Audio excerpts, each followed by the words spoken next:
Peachies, welcome back to Dear Peachy. Life is made up of many significant moments, and one of the biggest has to be your graduation. It's the day you feel the proudest of yourself, and of course, you want to look your absolute best for such an important occasion. There's already so much to think about: the outfit, the hairstyle, and especially the makeup look.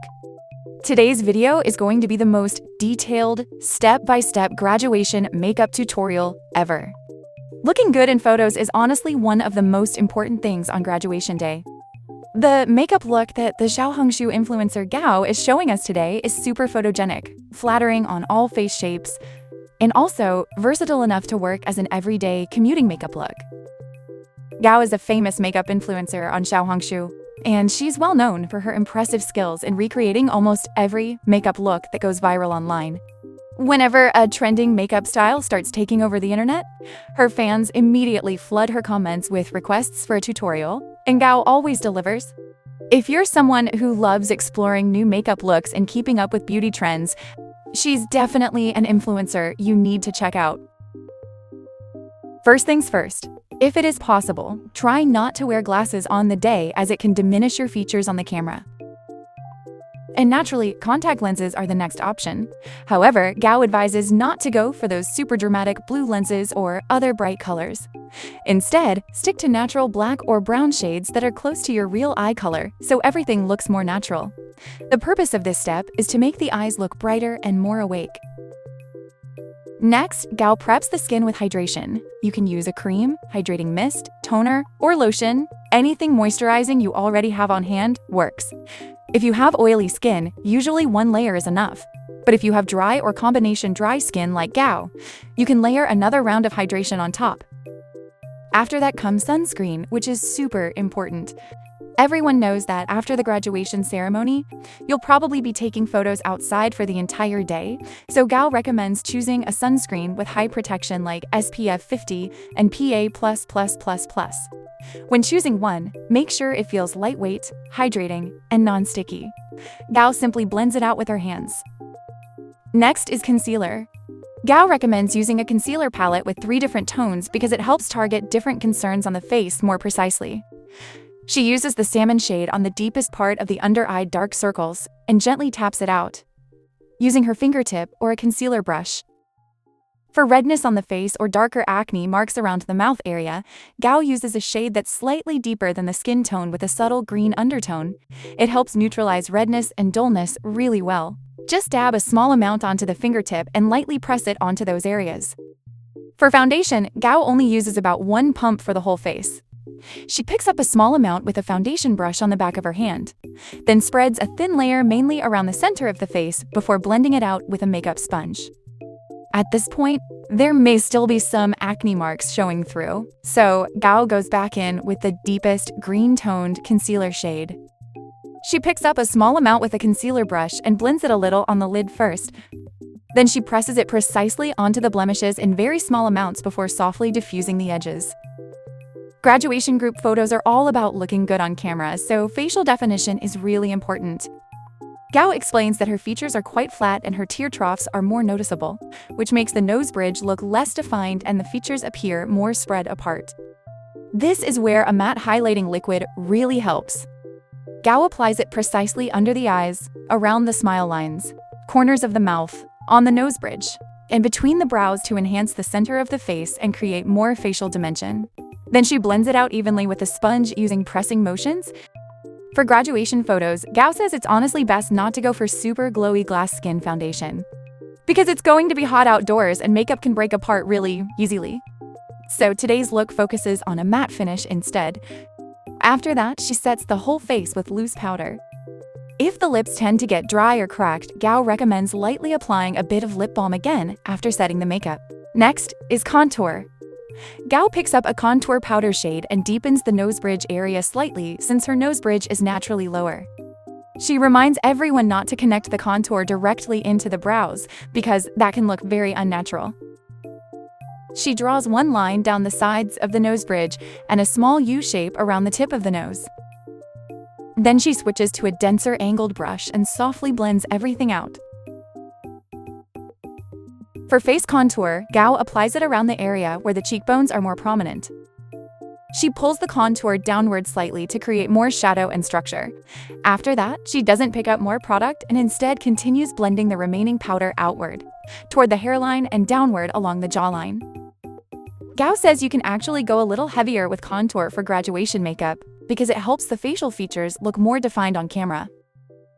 If you want your eyebrows to look softer and less harsh, Gao first brushes through the entire brow using a lighter brow powder shade. The brow powder she recently bought is so pigmented that she barely even needs to draw extra brow hairs.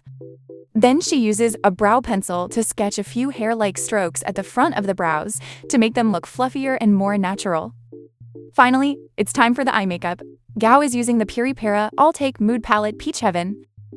First, she takes the muted peach shade with a slight nude tone and uses a fluffy blending brush to apply it all, over both the upper and lower lids as a base.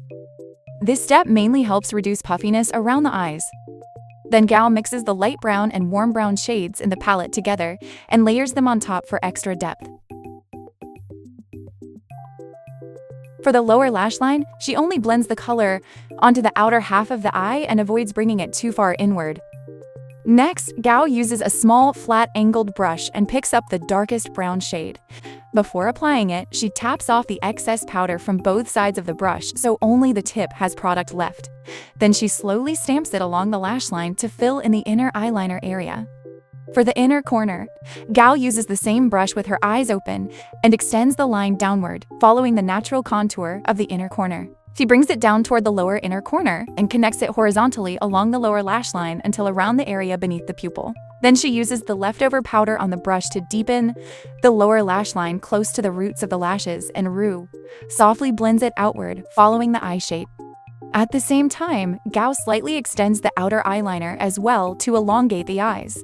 If you're particular about your eye shape and want your eyes to appear larger, Gao recommends using double eyelid tape to adjust the shape. One of Gao's eyes actually has triple eyelids, so her eyes look asymmetrical. The type of double eyelid tape she uses most often is the laced style version because it looks much more invisible on her. Since it's the lace type, Gao sprays a little water onto it before applying. If too much water gets sprayed on accidentally, she simply dabs off the excess on the back of her hand. Before applying, Gao first locates the natural eyelid crease, then sticks the tape along that line. She uses tweezers to adjust the inner corner and gently pulls the outer corner backward as well. Before curling the lashes, Gao cleans off any leftover makeup residue from the eyelash curler so it doesn't ruin the eye makeup. She places the curler close against the lash roots without pinching the skin, then gently pulses it upward. After that, Gao applies mascara using a zigzag motion from the roots upward. She says that if you want your makeup to look good on camera, false lashes are basically essential. Today, she chose a natural Korean-style lash cluster set because it's beginner-friendly. It's not overly dramatic, but it still enlarges the eyes naturally. To apply the false lashes, Gao starts with the middle lash cluster first. She picks it up with tweezers and applies a small amount of glue. Since the lashes are attached underneath the natural lashes, the glue goes on the inner side of the lash band. These lashes are applied underneath the real lashes. Gao likes starting from the middle first, then once it's attached, she presses it upward with her fingers so it blends more seamlessly with the natural lashes and also looks more noticeable. Now it's time for eyeliner. Earlier, Gao already mapped out the shape using eyeshadow, so now she simply traces over that shape using liquid eyeliner. Then she uses lower false lashes to enlarge the eyes vertically. She chooses a more natural style and applies them along the lower lash line. Next, Gao contours the XiaoHongShu. She uses a small angled brush with the brown shade from the palette and softly blends it around the center of the under-eye fat area, diffusing it outward toward both sides. This makes the XiaoHongShu look fuller and more natural. Then she uses a matte white shadow to brighten the center of it. For blush, Gao chooses a shade similar to the eyeshadow tones. Since today's makeup is warm-toned, she uses a warm coral blush. She picks up a suitable amount with a blush brush and sweeps it diagonally across the cheekbones and slightly around the sides of the nose using the leftover product. She also adds a little onto the chin before applying lipstick. Gao wipes off the lip balm used earlier and lightly mattifies the lips using the leftover powder on the makeup sponge. Then she uses a lip liner close to the natural lip color to define the shape, especially around the edges. For lip color, Gal chooses a berry-toned lip gloss. A glossy finish makes the lips look much plumper and juicier. For the final highlighting details, Gal usually uses a matte white shadow or highlight to brighten the high points of the center of the face again. She uses a dense brush to add highlight onto the tip of the nose. She also applies some along the nose bridge, inner corners of the eyes, and beneath the brow arch. Now, onto the hairstyle, which is also a really important part of the overall look. First, Gal lightly curls the hair with a curling iron, but leaves the top section uncurled because that part will be braided. To start braiding, Gal places 4 fingers on the top of the head and takes a small section of hair from the center. Just a thin piece like this is enough. She splits it into 2 sections, then crosses the bottom section over the top. She twists the top section inward twice, then adds a little extra hair into the bottom section before crossing it over the other strand and pulling it through. Gal repeats the same twisting motion on the top section and continues until reaching around ear level. The process is basically repeating the same steps section by section. Once finished, she secures it with a hair tie. After tying it, Gal creates a small opening in the middle and flips the hair inward through the hole so it lays flatter and doesn't stick out. Then, she gently loosens the braided sections with her fingers for more volume. She repeats the same thing on the other side and tucks everything behind the ears. The tied section at the back naturally helps secure the hairstyle in place. Finally, Zhao shows everyone how to wear the graduation cap properly. First, she identifies the front and back of the cap. The side with the Velcro is the back, while the raised side is the front. When wearing it, Gal folds the front section inward 2 or 3 times because it's usually too long, then positions it where it looks balanced and secures it with bobby pins. If you have a higher hairline, Gal recommends using hairline powder, but not choosing a shade that's too black because it'll look unnatural. A grayish-brown shade is usually the safest choice, just match it to your own hair color. It should resemble the color of natural baby hairs. Wherever the hair looks sparse, simply fill in that area lightly and you're done. And the final look is complete. A simple and elegant makeup look for the big day, not overly dramatic, but timeless and classy enough to look beautiful even years later when you look back at your graduation photos.